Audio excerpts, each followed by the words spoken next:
Hey everybody, it's Jason with the Boardgame Mechanics, and today we're going to take a look at a game called Port Royal Big Box.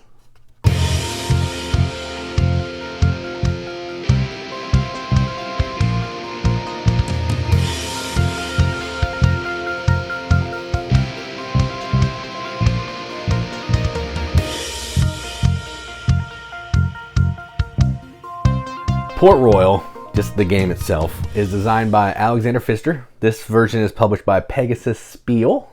Plays 1 to 5 players, 20 to 50 minutes. And while this is the big box, I'm only going to be taking a look at the basic game because I haven't played any of this stuff in the expansions yet, but it just adds more goodies, a cooperative version, all that kind of stuff to the base game. So what you're going to see in this overview is the basics of how the game works. Everything else just kind of adds to that. This is a little push your luck game where you're trying to be the first player to get to 12 points. And then at the end of that round, have the most points, hopefully. But you're going to do that by flipping some cards from a deck. It's just a card game. That's it. Nothing else. This one has some cubes to track things, but just a card game. And you're trying to flip cards. You want to get ships, but if you get too many of the same color ships and you can't fight them off, you bust and everything you flipped goes to waste. That's the gist of it. But let's go down to the table. Check it out. Come on, play the game. All right, so here's a game of Port Royal, all set up for 2 players. Setup is lightning quick, shuffle the cards, deal each player 3 coins. All right, you're not allowed to look at those cards, they're just coins. And I have this little thing here to mark whose turn it is because I'll always forget. Then on your turn, what you're going to be doing is you're going to be flipping cards here, trying to be able to get as many cards out as you can to be able to take cards, buy cards, get coins, all that kind of thing. But if you get too many of a certain color of ship and you don't have people to defend, you bust. All right, so let's show you how that works. So this player's first, we're going to flip a card. All right, so they flipped an Admiral. Now this card shows you a couple things. Point value, if you pay for it, which is 7 coins, and a special ability that's going to have throughout the game. If you flip 5 or more cards, you're going to get 2 coins. So if you can flip a row of 5 cards and you have this in front of you, 2 coins. That's not going to cause me to bust, so I'm going to keep flipping. Senorita, 3 points. She costs 9. She's going to give you a discount of 1 on every other character that you buy, which is pretty cool. Trader, he gives you extra income when you have red boats. All right, there's some boats in here somewhere.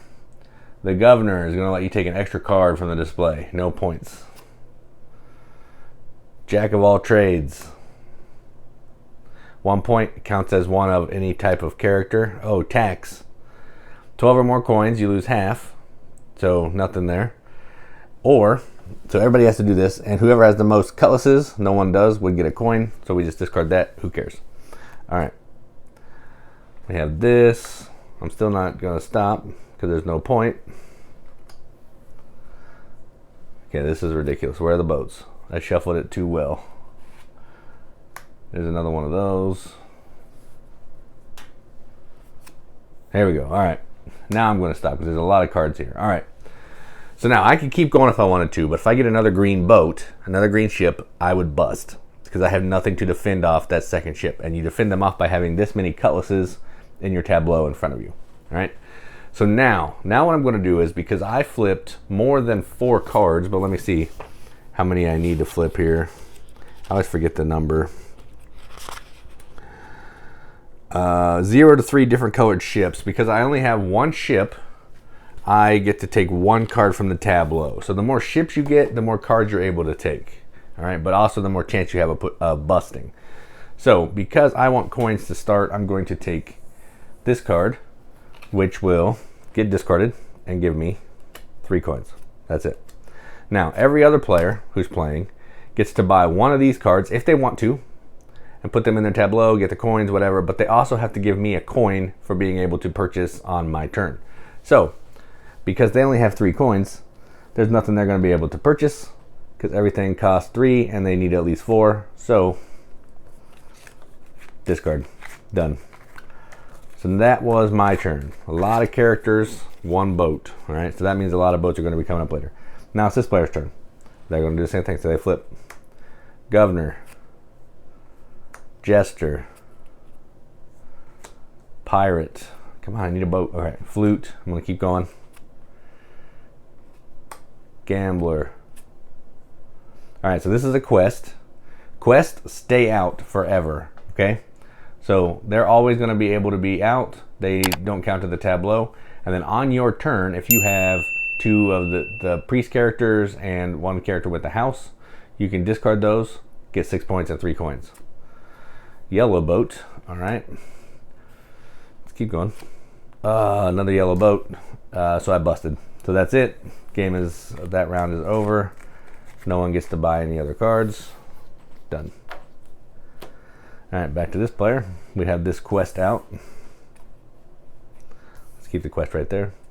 So we'll do yellow boat, black boat, and another black boat. So busted. See, it started out well, and then it starts going downhill from there.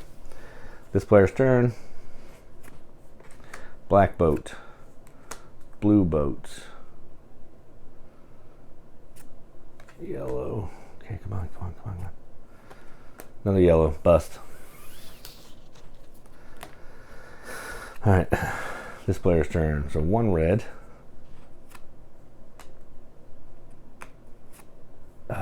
Bust. Dang, man. Terrible. This player's turn. Red, black. All right, they're just going to stop because they need some money. They're going to take the black ship, the galleon, which will give them 3 coins. And then I'm going to take that red one. I get 2. And I have to give them 1 as payment because it is their turn. All right, my turn. I'm trying to show you how this works because we're playing to get 12 points. So the first player to get 12 points is going to start the end of the round. Everybody gets equal turns, and then we'll go from there. All right, so my turn. So that I'm actually going to just buy that. I'm going to be no. I'll go one more. Now I'm done. So I'm going to go here.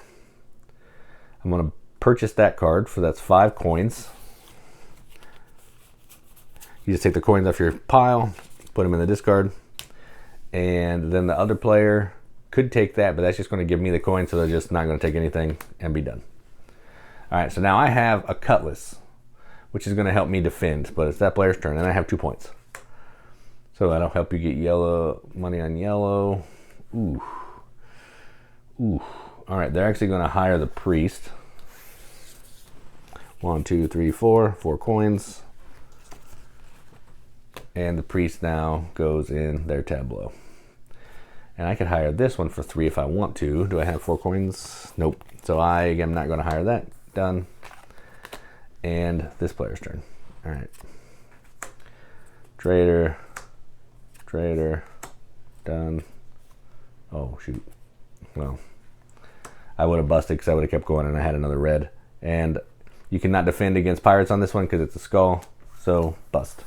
And that's how the game's going to keep going. Not the most exciting because I busted a lot, but if someone will get, let's go ahead and grab that out so you can see it.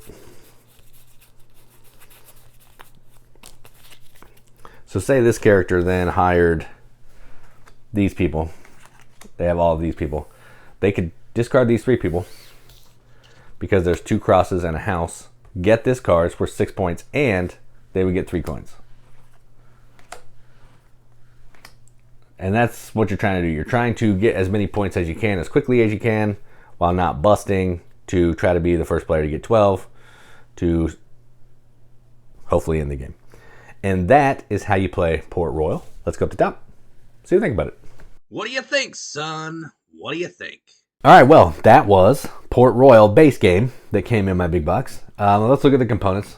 The components are just cards, so I'll show you some of the card. Oh, there's cubes. So we got some cubes. A really nice insert here. Has spots, so base game, one of the expansions, the campaign, like a easy version of the game. This goes with one of the versions as well. They're like gold cards that everybody can compete for, which is pretty cool. So the box is really nice, holds everything. I like the art quite a bit. I don't have a lot of reference for the old one, but I really like the way that rule book looks. The rule book is great. It tells you all the cards that go in the base game, all the expansions, how the base game plays, how each individual expansion works when you mix it in with the base game. I love it all. The art on the cards, let's just show you some of that real fast. pretty good art. It's the same guy. The boats are fantastic looking boats. You can tell color, and they also have a name in case you can't tell the color, which is pretty nice. There's a yellow boat. It's a weaker boat, so it's smaller, which is awesome. I think the art is fantastic. I don't have a reference to the old version because I haven't played the old version, but this one stands on its own for sure. So let's talk about the gameplay. I love Push Your Luck, and this is a game that I've wanted to try forever. I like Alexander Pfister, and I know this game was the first version I saw, I think, was published by Steve Jackson. It's just a littler, like Munchkin sized box. I mean, this one's not much bigger than that, and it's the big box, but I wanted it. I love Push Your Luck. The concept of it seemed interesting. You're trying to flip these cards, trying to not get a bunch of the same color ships that you can't fight off, but the more ships you get, the more cards you're able to take from that display. I never got to show you that because I was having a terrible time flipping cards, but if you can get 4 or 5 different colored ships out there, you get to take a bunch of cards from that display. 3 cards, I think, if you can get 5. That's amazing. But getting 5 ships without getting another color of the previous ship is tricky. Kind of like ink and gold. When you're going into the cave and you're flipping, you get all the different bad things that you can get, and then you know one of those cards is going to make you bust. It's a similar kind of feeling to this. So yeah, you don't even have to get a ship. You can get a whole bunch of characters, but then you're only going to get to take 1 card. There's no risk in busting that way, but you're only going to get to take 1 card. But there may really be a character that you need, so you're trying to balance all that out. Race to 12 points. How you're doing that, up to you. Push Your Luck. I love it. I love Push Your Luck. I thought I liked worker placement a lot and dice placement, but boy, Push Your Luck is really up there. I'm a huge fan. I know people poo-poo on games that have luck. Luck is like the basis of like the beginning of board games. Rolling dice. What do you think all that is? Luck. Games. Luck is involved in games for a reason, because it's fun. I don't want a game to be nothing but luck. That's why I like Push Your Luck, because I don't ever have to push my luck. I can flip 3 cards, get a boat and stop, and make do with what I've got. So I can mitigate all the luck in this game if I want to. But I can also keep going until there's 42 cards out in the display, because I've only gotten 1 boat. That kind of thing. And I like that. That's so much fun to me, and something that I'll never stop liking. And this game does it well. So I'm going to give this a BGM Accept the Seal. This is going to get an 8 out of 10 on BGG, which is a 4 out of 5 wrenches. On an arbitrary wrench scale, that means absolutely nothing, but we like to give it the games that we enjoy, and that's what we're going to do. So that is Port Royal, the big box, but only base game. That's what I'm rating. From Pegasus Spiel and designer Alexander Pfister, I'm Jason with the Board Game Mechanics, and as always, keep gaming.